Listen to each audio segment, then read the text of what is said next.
what happens to an individual will not be known to other people, especially when what happens is not reported in the press.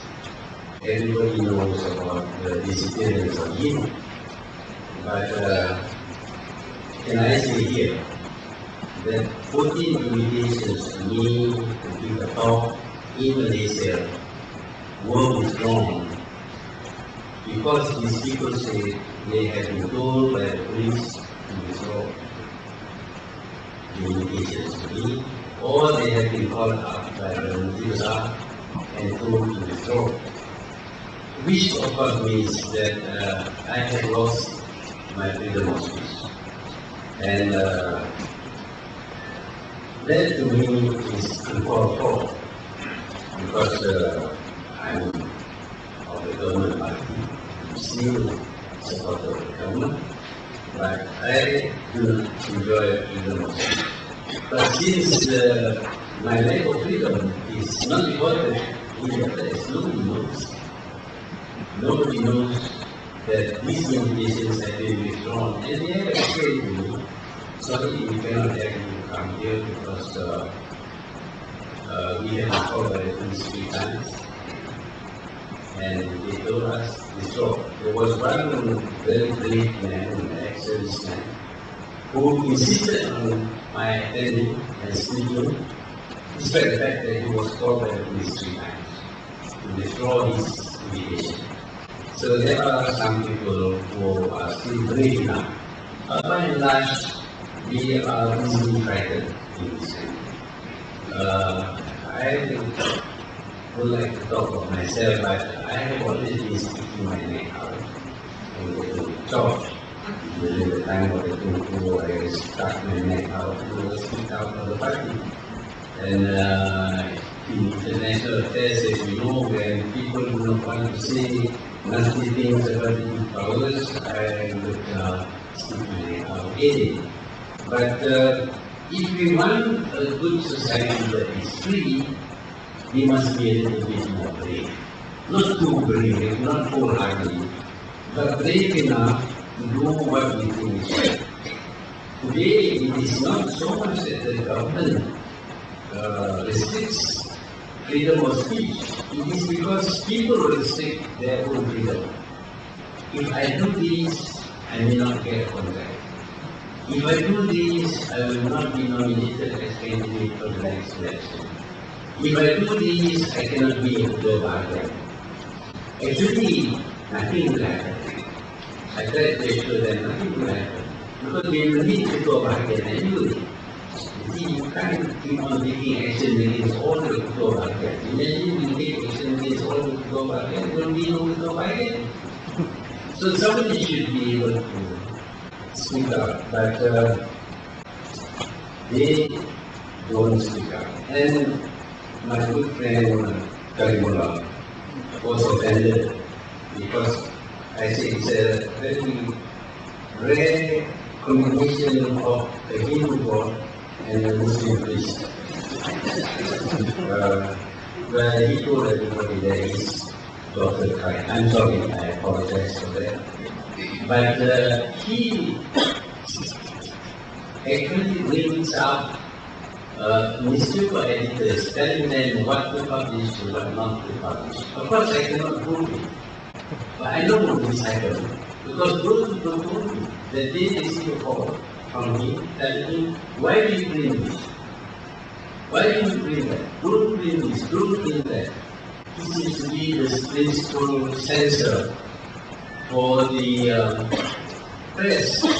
Since nobody wants to say anything against me, having this habit of sticking my neck up, I again say nasty things.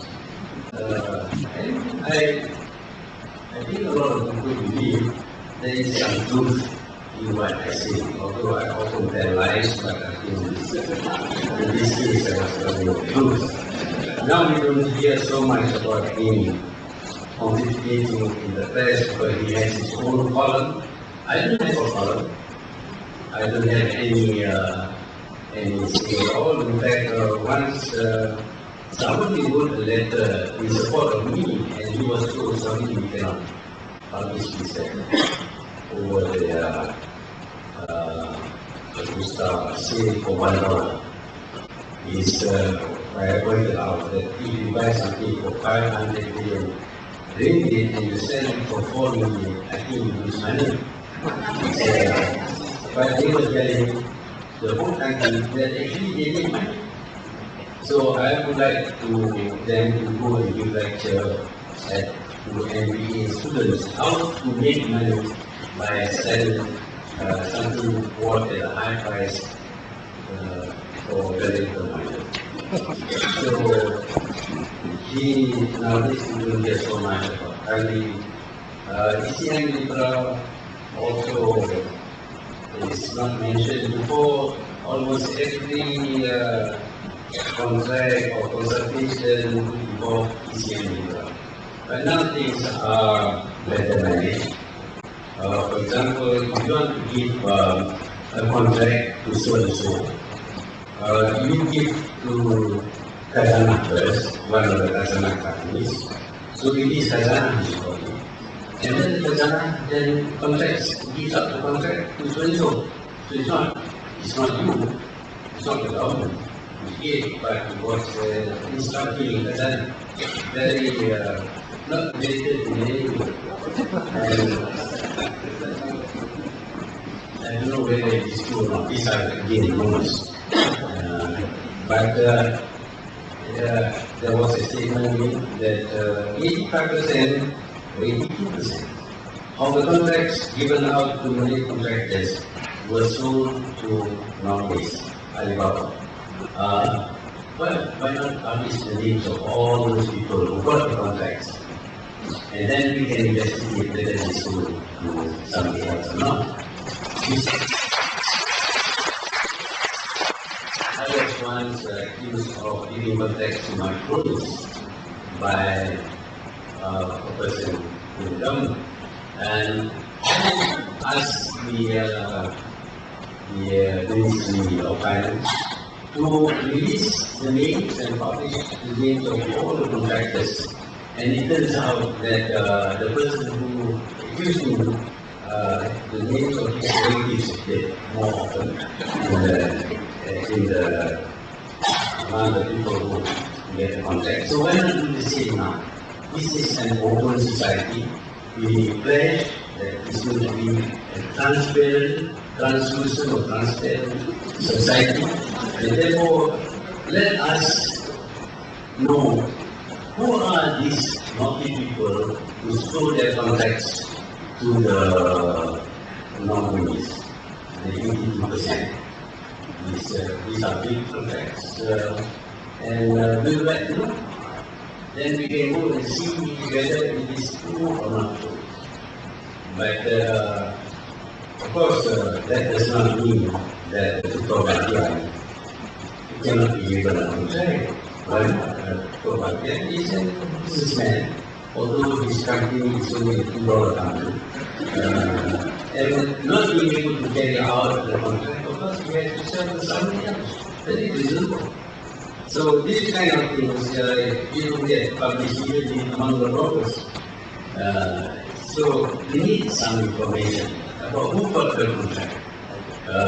Huge amount of money is being now disbursed under the 9th Malaysia Plan, but we don't see anything happening on the ground.